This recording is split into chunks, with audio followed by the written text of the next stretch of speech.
Welcome to The Explainer. So, today we are looking at some fascinating research that is going to completely flip how we handle fitness and health while we're on the road.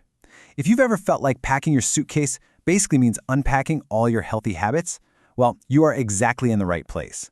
Let's just dive right into this. All right, we've got a slightly harsh reality check from the American Heart Association to kick things off. Their research proves that the weight we gain on vacation, it actually hangs around for weeks after the party's over. There's literally no quick fix or overnight recovery from a week of lounging and heavy dinners. But, it makes you wonder, does travel actually have to derail all your hard work, or is there a completely different way to approach this? To figure that out, here's our flight itinerary for today's Explainer. We'll be covering the physical continuity shift, surviving long-haul flights, conquering jet lag, destination fitness and nutrition, and finally, tech-enabled travel wellness. Let's start with Section 1, the physical continuity shift, upgrading your travel mindset. It's actually super fascinating to look at where we used to be versus where clinical fitness frameworks are heading by 2026. The old way of thinking was what experts call a reactive recovery model. You'd basically take a health hiatus, eat and drink absolutely whatever you wanted, and then, brutally punish yourself at the gym the second you got back. Or, on the flip side, you'd chase this perfect, intense workout while abroad and get super frustrated when your hotel gym literally only had one broken treadmill. But the new way, it's all about physical continuity. Maintaining your activity levels isn't just some luxury anymore. It's really about adaptability and simply keeping your body moving to fight off systemic inflammation and travel stress. Actually, there's this frequent business traveler in a really popular Reddit workout community who hit the nail right on the head. They realized that this constant pursuit of perfection was just killing their routine. They wrote, "When traveling, consistency matters way more than intensity. Even a quick 30-minute session is better than skipping entirely." And that is absolutely crucial. You have got to relieve yourself of the guilt. Just doing something, even if it's literally just bodyweight squats in your hotel room or a quick 5-minute stretch, is infinitely better than doing nothing at all. Remember, adaptability is your absolute best friend here. Moving right along to Section 2, surviving long-haul flights, beating the sedentary trap. Okay, so modern travel puts a massive hypobaric, which basically just means lower cabin pressure, and metabolic stress on our bodies. And as the National Blood Clot Alliance points out, when you aren't moving, well, neither is your blood. This leads us straight to a pretty scary concept, deep vein thrombosis, or DVT, which is sometimes called economy class syndrome. This is a genuinely serious condition where blood clots form deep in the veins of your legs simply because you aren't moving enough. And this is especially risky on flights that last longer than 5 hours. But hey, don't panic. The solutions for this are actually incredibly straightforward. The Vein Institute recommends these very specific but surprisingly simple in-transit kinetic protocols. First off, just walk for 30 minutes before boarding. I mean it. Skip those moving walkways. Then, once you're actually in your seat, do some ankle circles for about 15 seconds. Next, do foot pumps, like lift the front of your feet, then your heels, for 30 seconds. And finally, gently pull your knees up to your chest to stretch it out. These tiny little kinetic movements keep the blood flowing and take a ton of pressure off your veins. And the best part, you can do almost all of them right from your tiny economy seat.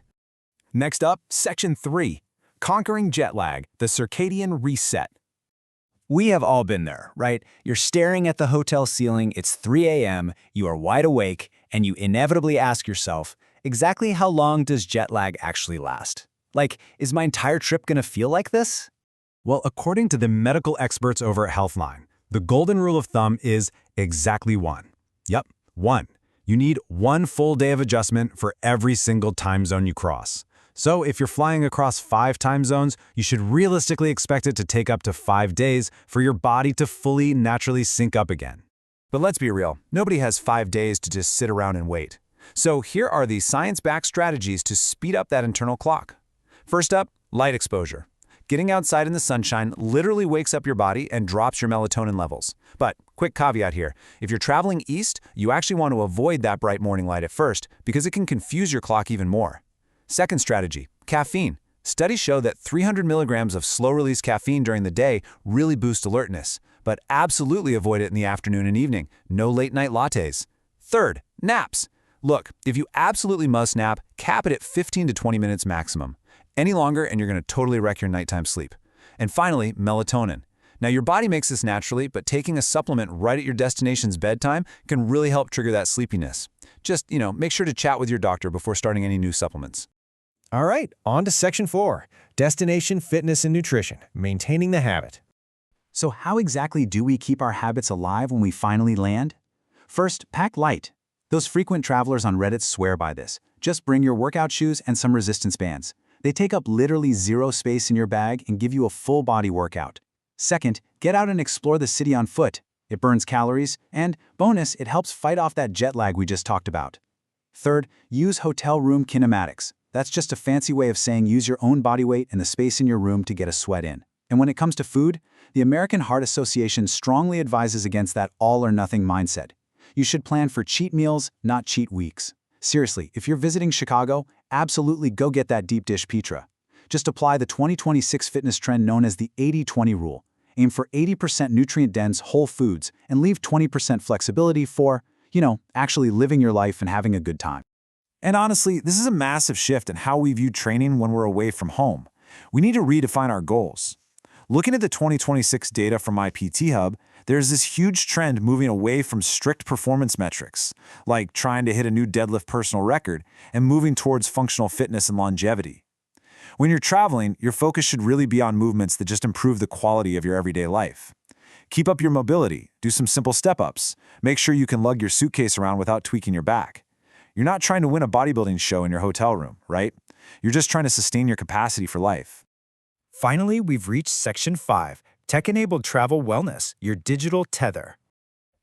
Holding yourself accountable when you're flying solo in a totally new city used to be incredibly tough, but not anymore. We are seeing an absolute boom in these hybrid AI coaching models where trainers can actually monitor your check-ins remotely. Plus, there's this seamless virtual workout integration happening right now. App ecosystems are finally talking to each other. For instance, if you knock out a quick yoga session in your room or go for a run to explore a new city, you can instantly sync apps like Nike Run Club or Nike Training Club straight over to Strava. That pushes your workout right to your community back home.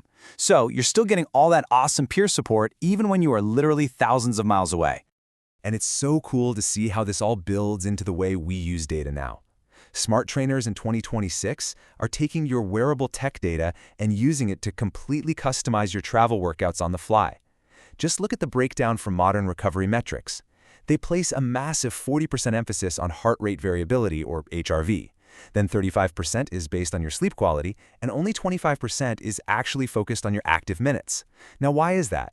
Because travel is inherently stressful. If your wearable data is showing that your HRV has absolutely tanked and you only got like 5 hours of sleep, a smart digital coach is going to tell you to just skip the heavy lifting. They'll tell you to prioritize a nice recovery walk or a gentle mobility session instead. Because sometimes the absolute best workout you can do on a business trip is just prioritizing your own recovery. Wow, okay, we have covered a lot of ground today. We went from beating economy class syndrome right in your seat to totally outsmarting your circadian rhythm, all the way to using digital tools to stay accountable. So as you start packing your bags, I want to leave you with this one final, provocative question to chew on. Is your very next trip going to be just another health hiatus where you lose all your hard-earned progress? Or are you going to use these new tools to make it a seamless continuation of your physical continuity? The choice and the tools are entirely in your hands. Thank you so much for joining me on this explainer, and have incredibly safe and healthy travels.